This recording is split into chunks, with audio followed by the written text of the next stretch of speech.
छत्तीसगढ़ संस्कृत विद्या मंडलम में बड़ी गड़बड़ी हुई। 10वीं की थर्ड टॉपर मोहनमती ने परीक्षा नहीं दी। मोहनमती का एग्जाम फॉर्म रिजेक्ट हो गया था। टॉपर लिस्ट में मोहनमती का नाम आने पर अब सवाल उठे हैं। गड़बड़ी सामने आने के बाद संस्कृत शिक्षा मंडलम का फैसला है, 10वीं 12वीं के छात्रों की बदली जाएगी मेरिट लिस्ट। शिक्षा मंडलम ने बताई है गड़बड़ी को लिपि की त्रुटियां।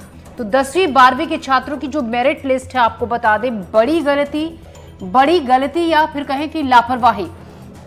छत्तीसगढ़ संस्कृत विद्या जो 10वीं की थर्ड टॉपर रही है मोहनमती, उसने परीक्षा ही नहीं दी थी, जिसका नाम आया थर्ड टॉपर में। टॉपर लिस्ट में मोहनमती का नाम आने पर सवाल उठे। मोहनमती जो कि थर्ड टॉपर हैं, लेकिन उन्होंने परीक्षा ही नहीं दी थी। 10वीं 12वीं के छात्रों की जो मेरिट लिस्ट है उसको बदला जाएगा। नीलेश त्रिपाठी हमारे संवाददाता हमारे साथ हैं। नीलेश, एक बड़ी गलती नहीं, एक लापरवाही इसको कहा जाएगा, जो थर्ड टॉपर के नाम पर जिसको जाना जा रहा था, अब पता चलता है कि वो तो परीक्षा में शामिल ही नहीं हुई थी।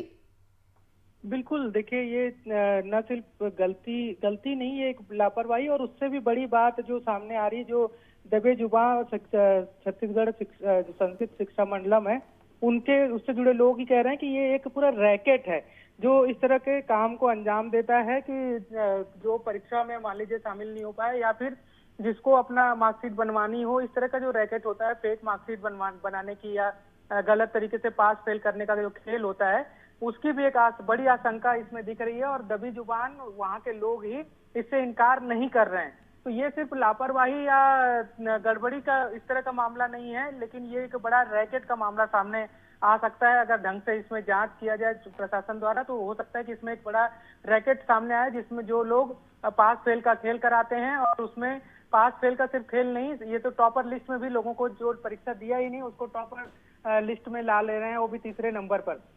तो एक बड़ा सवाल है। अभी तक हालांकि जो सचिव हैं शिक्षा मंडलम के, संस्कृत शिक्षा मंडलम के, उनका कहना है कि ये एक प्रिंटिंग मिस्टेक जो होता है, टाइपिंग की त्रुटि जो होती है, उसके तहत ये गलती हो गई। लेकिन ये गलती तब उनको समझ आई जब ये मामला उजागर हुआ। 15 मई को रिजल्ट आया और आज 20 मई है, और कल देर रात जो शिक्षा मंडलम है उसके द्वारा एक बयान जारी किया गया कि एक टाइपिंग त्रुटि हो गई थी। यानी कि समझिए 4 दिन बाद उनको ये बात समझ आया, जबकि ये धीरे धीरे जब मीडिया में खबरें आने लगी और सामने आई, तब उनको इसका एहसास हुआ। लेकिन इसी से इस बात की आशंका जाहिर की जा रही है कि ये कोई लापरवाही या ऐसा मामला नहीं है जो आसानी जो गलती से हो गया, ये बल्कि एक सोची समझी साजिश के तहत किया गया घटनाक्रम है।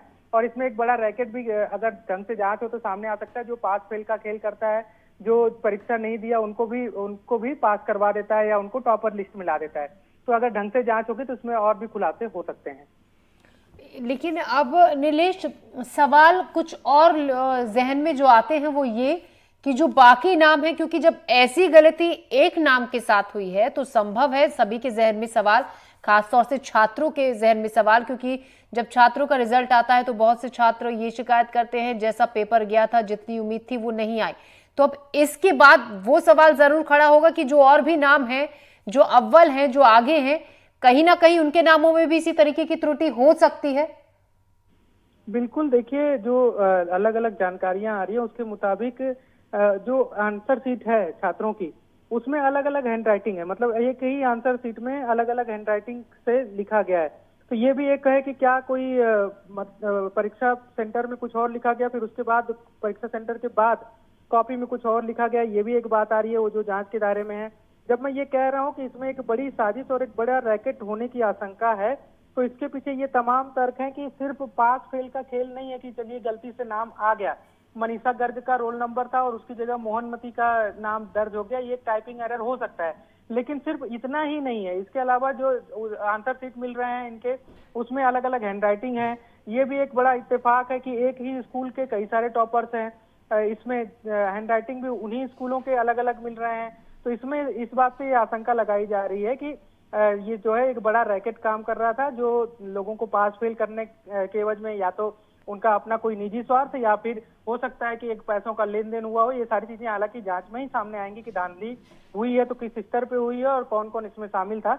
लेकिन ये तय है कि इसमें सिर्फ एक छोटा सा टाइपिंग मिस्टेक का मामला नहीं है, ये एक बड़ा गड़बड़ी है और बड़ी गड़बड़ी जो है वो किस स्तर पे की जा रही थी और किस उद्देश्य से की जा रही थी, ये एक जांच का विषय है। जी नीलेश, खबर पर नजर रखिएगा, ताज़ा अपडेट लगातार आपसे लेते रहेंगे। फिलहाल शुक्रिया। तो जांच का विषय है, कहीं ना कहीं सिस्टम का फेलियर इसको कहा जाएगा कि इतने बड़े जो परीक्षाएं होती हैं 10वीं 12वीं की बोर्ड की परीक्षाएं, जिनसे आगे छात्रों का भविष्य जिन पर टिका होता है, कुछ की जो गड़बड़ी होती है, लापरवाही होती है, उसका असर तमाम छात्रों पर पड़ता है।